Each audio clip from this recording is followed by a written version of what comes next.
I'm going to change gears a little bit and spend some time on career planning and career designing. Yeah. You transitioned from Square to Mercury a few months back. So tell us a little bit about Mercury.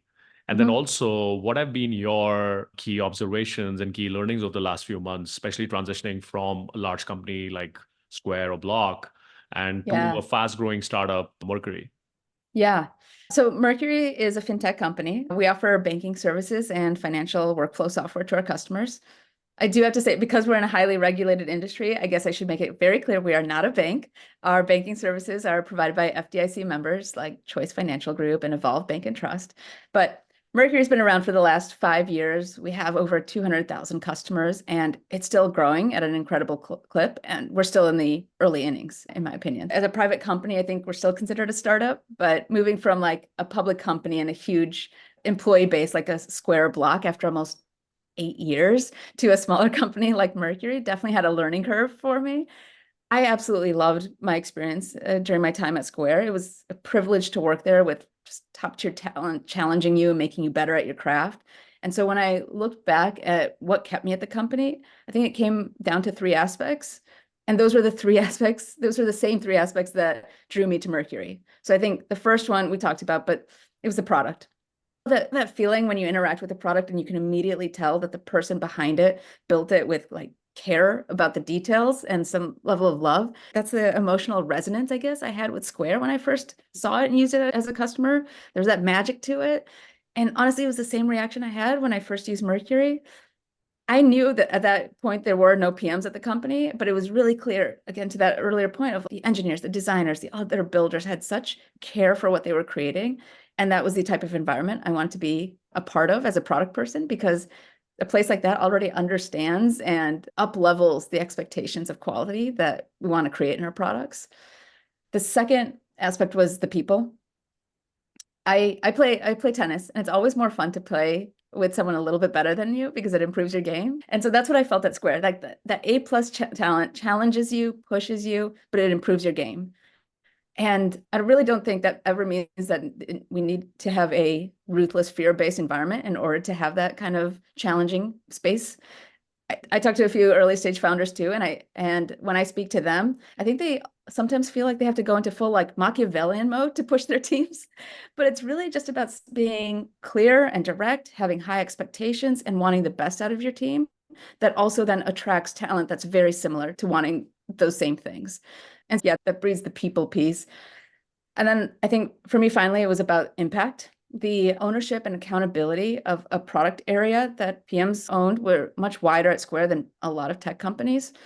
And the role at Mercury offered a chance to make a huge impact on the future of the company by leading a lot of the new product development. It's not an opportunity that comes by very often to have such a wide scope and mandate. So rising to that challenge felt exciting and a little nerve-wracking, but also much more exciting.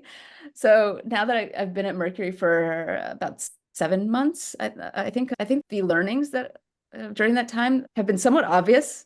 There's not as much structure going into a rocket ship company like Mercury as compared to the phase that I saw Square in. There's probably just as much IC work as management work. And so you have to be ready to roll up your sleeves, get things done. I think that's the mentality that's most important if you're making a similar transition. To bring it back to one of the Square four corners, show, don't tell, just get things done, be the catalyst, move forward, and also recognize the speed of moving is your advantage. So don't lose sight of that and add too much process before it's necessary when you're going from one stage to the other. So I think for any product folks out there who are thinking about which company to choose for the next gig, I think this is an excellent framework, which is product, people, and impact, right? And we spent a little bit of time in the beginning of the pod discussing how Square's product philosophies were. What are you observing now at Mercury? Yeah, it's been really fun to learn from the entire founding team at Mercury.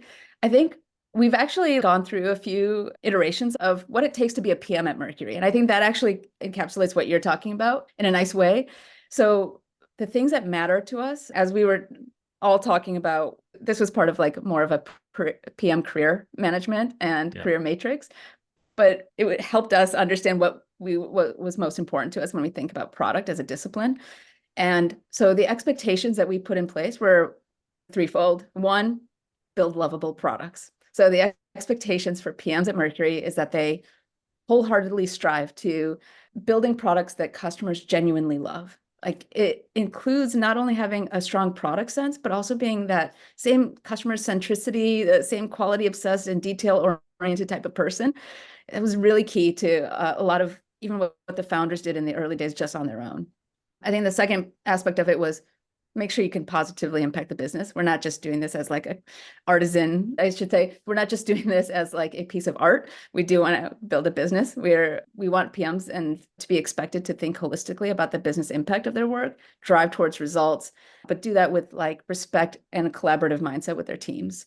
So that was a key part of it. And then the last thing was unique to Mercury. And I love the way that the founding team thinks about this, but it's long-term systems thinking.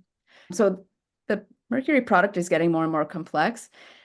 And so PMs not only need to consider their immediate work, but also how it maps and affects other areas of the business and like the collective long-term strategic goals.